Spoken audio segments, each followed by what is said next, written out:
On this edition of Southern News Week, reusable milk kegs are set to sweeten the recycling stance of some cafes, students tune up for a music festival, and a Dunedin resident is unhappy that his house is cracking.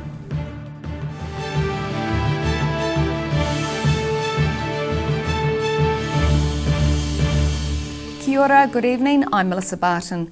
The days of cafes getting their milk in plastic bottles may be numbered if two young Dunedin entrepreneurs have their way. Under the name of Spout Alternatives, the startup business aims to supply milk in reusable 10-litre kegs instead of plastic bottles. Filling up a reusable stainless steel keg with fresh pasteurised milk. The company, Spout Alternatives, is a startup business co-founded by these two Dunedin entrepreneurs, trying to find an alternative way of supplying milk to cafes and saving the environment. Currently, most cafes get their milk in 2-litre plastic bottles, which are then discarded. We found that in Wellington alone, 6,000 plastic milk bottles were going into the landfill every single day. They're now starting to supply cafes with milk from their stainless steel kegs, using pasteurised milk from Merrill McNeil's Holy Cow Farm in Port Chalmers. We've been piloting a dispensing system with him, and that's been going pretty well, and so we're looking to launch in the next 2 weeks, hopefully with our permanent dispensing system. One of the first cafes to trial the new milk delivery system is The Corner Store, where they draw milk out of the keg using taps similar to beer taps in a bar. Cuts down a lot of that time wasting, I guess, when you're having to reopen small bottles constantly throughout the day. Busy cafe, you're going through a fairly repetitive process with your coffee, and to have an organic, locally produced milk that's on tap is pretty special.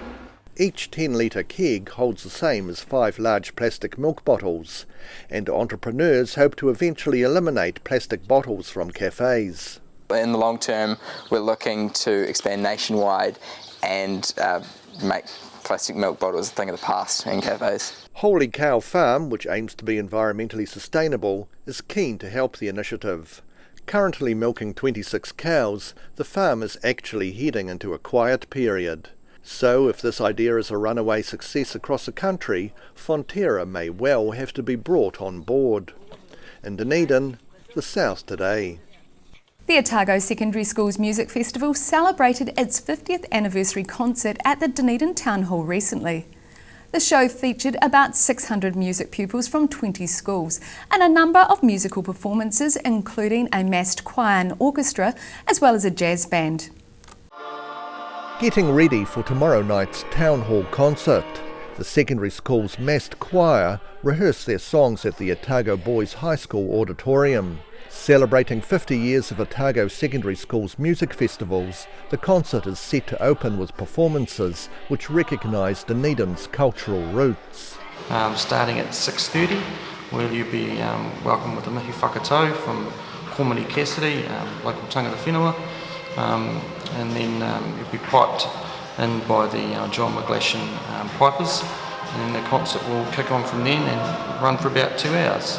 Highlights of the concert will include the massed choir performing Farr's Libera Me, the massed orchestra performing the first movement of Schubert's Unfinished Symphony, and the massed jazz band playing Chick Corea's Spain.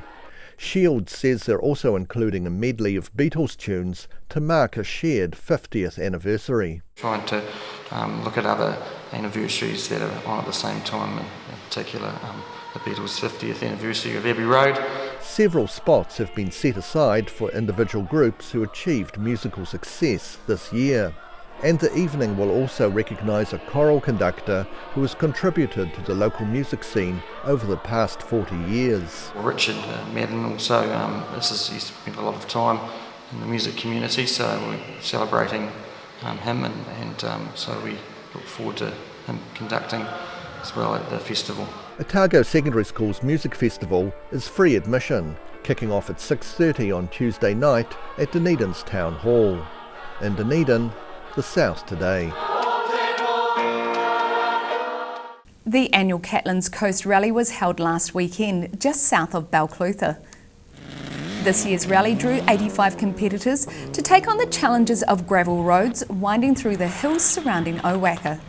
Starting early on Saturday morning, the drivers faced 5.5 hours of slick and slippery back roads and weather that alternated from murky, dark and damp conditions to bursts of heavy rain. The second last stage was mostly farm tracks, while the last stage had some areas of deep gravel, seeing a number of cars spinning off the road. The winner of the event was Garrett Thomas from Darfield, driving an Impreza WRX. A Dunedin man says his house is falling apart because of a failure by the City Council to take decisive action after a neighbour's illegal excavation. The council says it is doing everything in its power to help bring about a solution and has given the neighbour 12 months to construct a retaining wall. This Dunedin house in Caversham, cracking and slipping due to unpermitted excavations next door, has left homeowner Ronnie Proctor frustrated with the City Council's apparent lack of action. End of October last year we noticed some cracking and some slumping in the house, and we got the DCC to come along and check it, and it's because the neighbour has dug a mighty big hole in his yard, and yeah, there's still damage occurring inside the house. There's cracking in the corners of walls, the cornices, the ceiling, ornate ceiling roses and everything are all cracking, etc. Geotechnical studies say the damage is clearly caused by the excavation next door. Once the council became aware of the illegal excavation, they gave 12 months for a retaining wall to be built. They put a notice to fix on, which forced him to get retrospective resource consent, and yeah, and since then he had since the 1st of April to get that in. That didn't get put in until probably late June, so he's got 12 months from then to actually get get the retaining wall built, which means we can't get any repairs done to our house, and our house is still occurring damage for at least 12 months or until he builds the retaining wall. However, his neighbour has told the ODT he can't start building the retaining wall while his bail conditions mean he's not allowed at his home. He also claims the issues at the Proctor house are due to poor drainage. Proctor says he was hopeful the council itself would go ahead and construct the much-needed retaining wall and thus stop the ongoing damage to his house. Best case scenario, the council comes in, fixes it, and then we can get on with our life and get our house repaired and fixed. The council said in a statement, legally the DCC must allow time for the owner of 20 Morrison Street to fix the problem. If this doesn't happen, the DCC can consider legal action. Proctor describes the City Council's help so far as being pretty poor. They say they're empathetic with our situation and sympathise with us, but it's like they've just, we'll send him a letter and tell him he's got to fix it and hope that he does, and if he doesn't, maybe we'll send him another letter in 12 months' time and we'll give him another 12 months. That's the way it seems to me. Proctor says he considered moving elsewhere, but describes his house as currently being pretty much uninsurable, making it almost impossible to sell. In Dunedin, the South Today. Still to come after the break, Dunedin Airport has a new body scanner installed, and the ORC says recent heavy rains have hampered work on the Dundas Street Bridge. So see you after the break.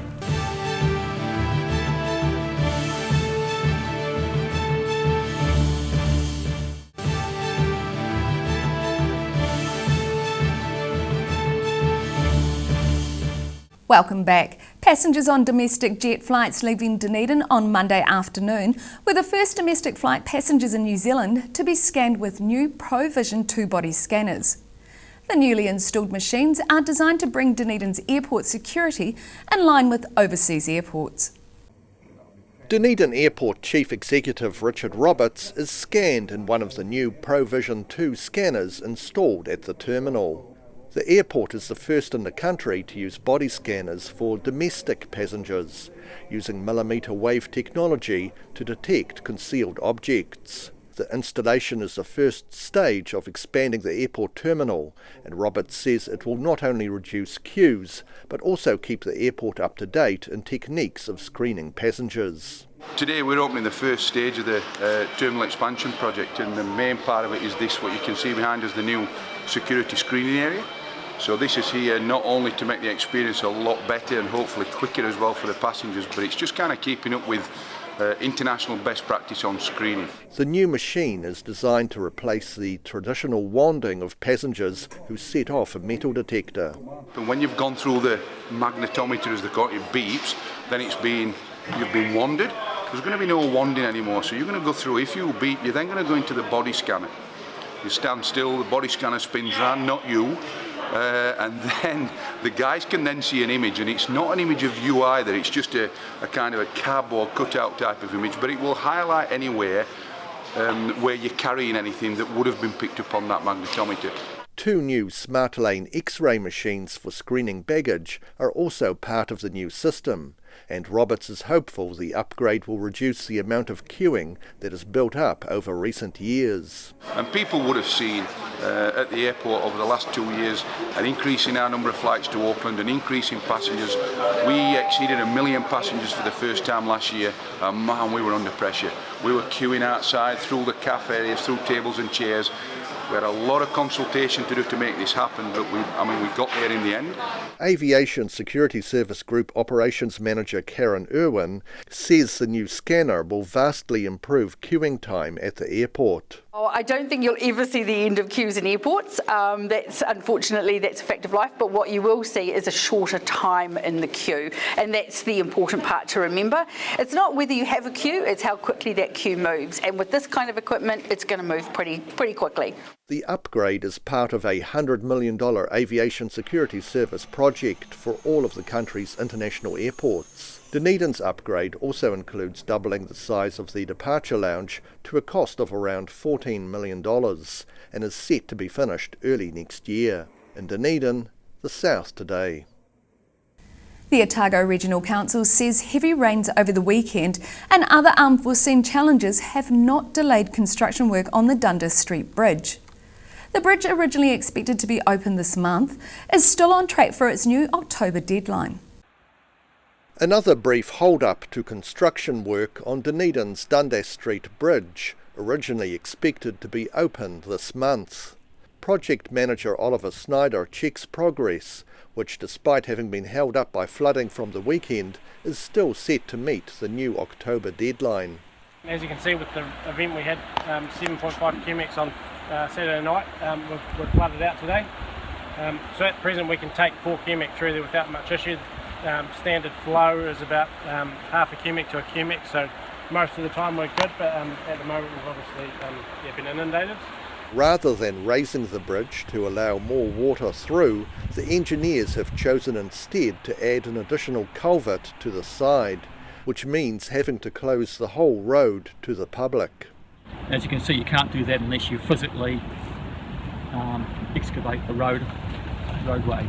So that's the issue here, where we can't have any pedestrian or vehicular access while we do the work. It's been a challenge to add the extra culvert to the bridge without damaging the bridge or underground services such as water mains.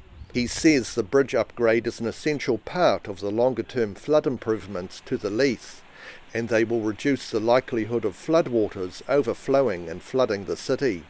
This is critical. Nothing else works properly until you do this bit. So it's a whole series of stages that all have to work together, and obviously you can't open the whole Leith up at one point. You've got to do it in a number of stages over a number of years. So yeah, this is essential. In its long-term plan last year, the Otago Regional Council budgeted $4.5 million for the work over 3 years. In Dunedin, the South Today. Near misses on pedestrian crossings across the country could become a thing of the past thanks to a Dunedin invention. A crossing outside Tahuna Intermediate is trialling a new device alerting drivers to pedestrians approaching. A newly designed flashing amber disc getting its first official trial on Victoria Road, warning motorists when people are about to step up to the pedestrian crossing. The device was thought up by Dunedin inventor Larry Burns, who got the idea after being a witness to a school pupil being struck by a truck at a pedestrian crossing on Kaikorai Valley Road a year ago. Last year over in Kaikorai Valley, a kid got hit, and that's literally where it came from. I just thought there's got to be a better system than this, you know. With this system, lights start flashing automatically when pedestrians interrupt a light beam as they approach the crossing. There is no requirement for them to press a button, and it's designed so pedestrians are unlikely to re-trigger the flashing light when they get to the other side. Burns says the main objective is to make drivers aware pedestrians are about to cross. I've had a few people say, oh, it'll distract drivers' attention. Well, that's the whole plan. It is to distract drivers' attention for a few minutes so they realise there's a crossing there. Burns has collaborated with Dunedin company BFW Innovations to make the prototype, and they see the device as being useful across the country. Outside schools, any main roads, hazard areas where they have high impact, critical conditions and stuff like that. Tuhuna Principal Tony Hunter is very happy for the invention to be tried out on Victoria Road, saying it's an affordable way of making a pedestrian crossing safer. I think it's great. I think it's a fabulous innovation, and it's going to make a real difference and a really good cost-effective solution to a very common problem, especially outside schools. BFW Innovations say other city councils around New Zealand are already showing interest in the device, and they believe it won't be long before it's implemented in other cities around the country. In Dunedin, the South Today. Still to come after the break, a southern helicopter firm shows off some new hardware, and we catch up with students who help clean up rubbish at Fox Glacier.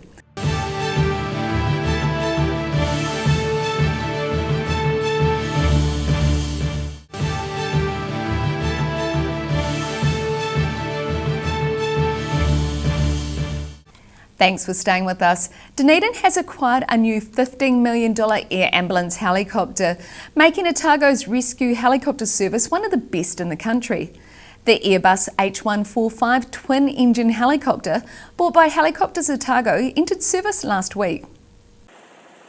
Flying in formation for a promotional photograph, Helicopters Otago shows off its fleet of shiny black rescue helicopters, including their latest acquisition, an Airbus H145 chopper. Managing Director Graham Gale describes the new chopper as being a very smart helicopter, with the very latest in avionics as well as terrain sensing to automatically keep the pilot and passengers safe. For example, if you're over water, it will come down to 150 feet and won't go any further until I put a command in to make it do that. When I'm on an approach into an airport, it'll come down to 50 feet, won't go any further.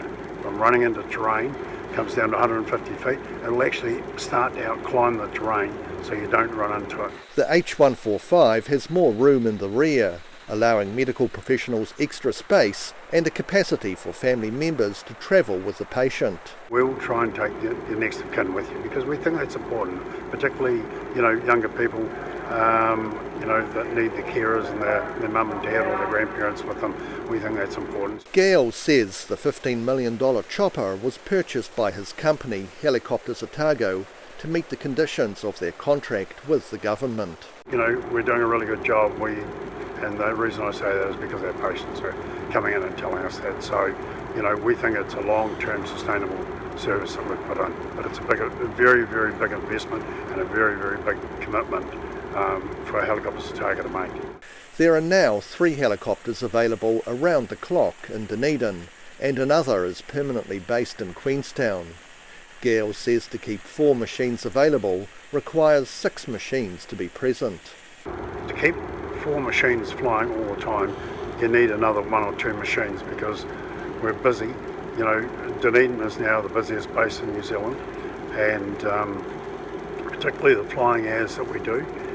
We do the longest missions of any operation in New Zealand, so we do need other helicopters there when the other machines are on check. We can't stop doing the service because it's a machine on check.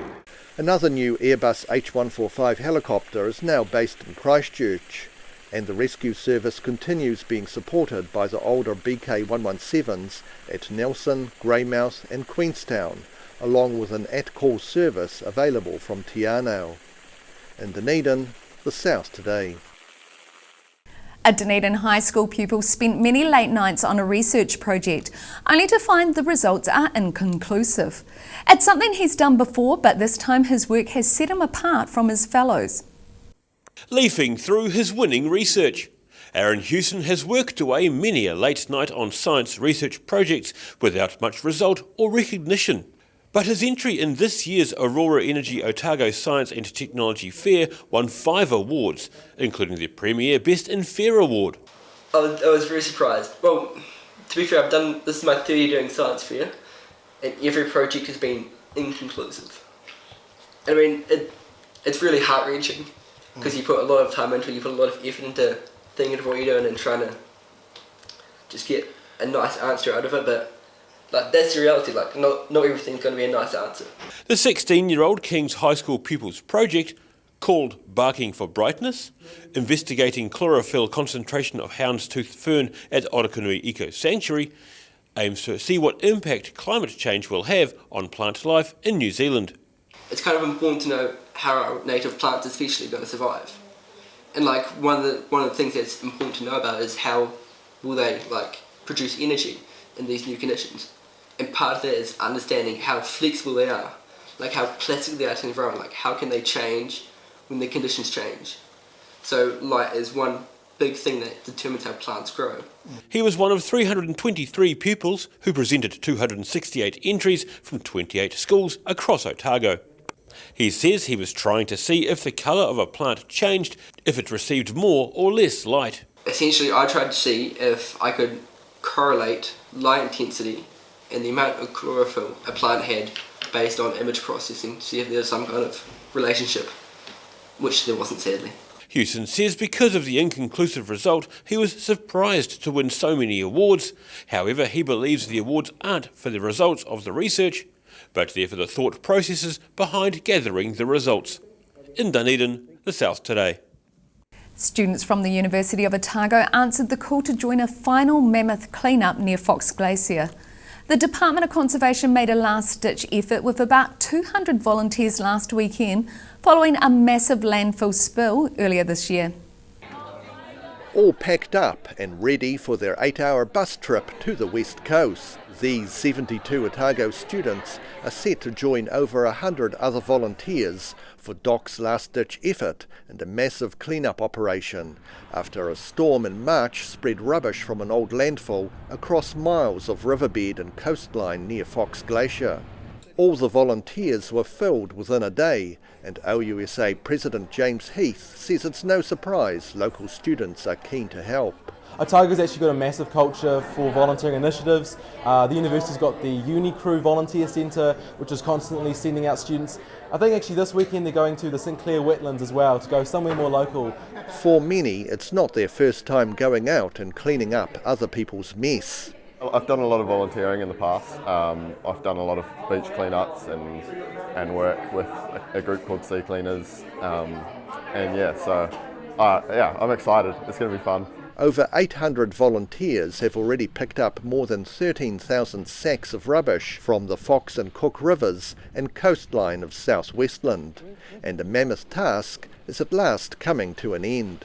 I went there through summer just before the tragedy happened, and I just want to go up and make sure it's beautiful again for all of our people. With an 8-hour bus trip each way, plus a day's work out in the elements, bending over and digging up plastic waste from river and beach gravel, these students haven't volunteered for a simple task. They know what they're in for, they've all signed up, they know it's in for 6 or more hours actually of cleaning up rubbish in the West Coast, probably bitterly cold, but no, when they sign up for this, they're all ready for it.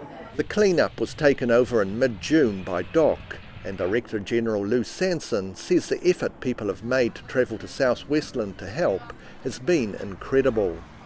In Dunedin, the South Today.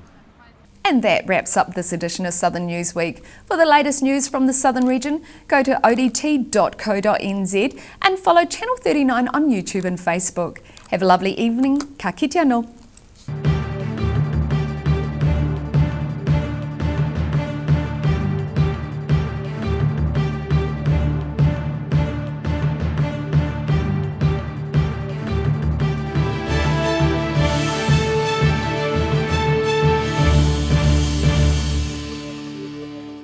Supporting local content so you can see more of New Zealand on air.